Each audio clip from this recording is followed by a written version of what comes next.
Imagine living at a time in which basic rights are denied to half the people you know.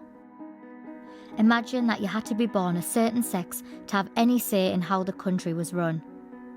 Imagine being told that you couldn't vote because you weren't clever enough to know what you were voting for.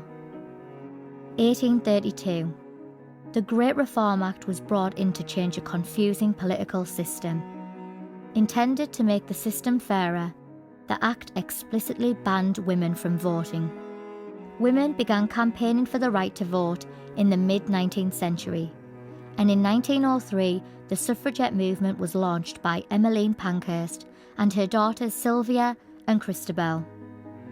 The suffragettes used increasingly extreme methods to promote their cause, throwing stones, smashing windows, and burning down unoccupied buildings.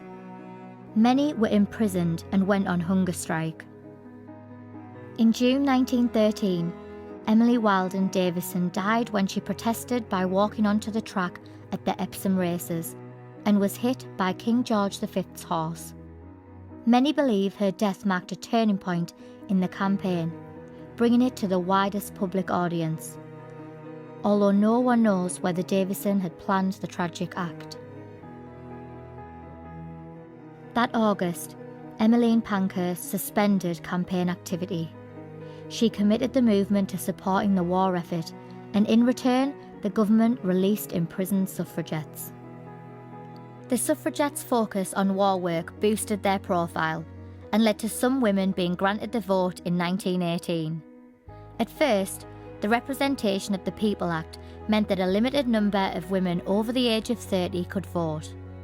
Had they been given the same voting rights as men, they would have been in the majority, because so many men died during World War I.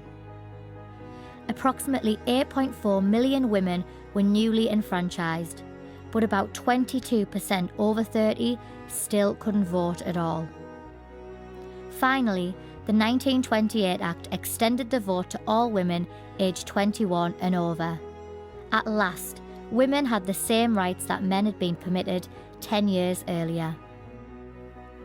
Today in the UK, all women aged 18 and over are allowed to vote. However, women continue to protest for their rights, just as the suffragettes did.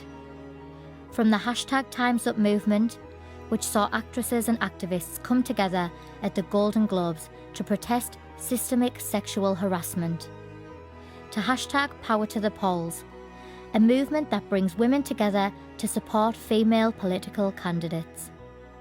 The influence of the suffragettes is evident everywhere, and their legacy inspires us to fight sexism and push for progress.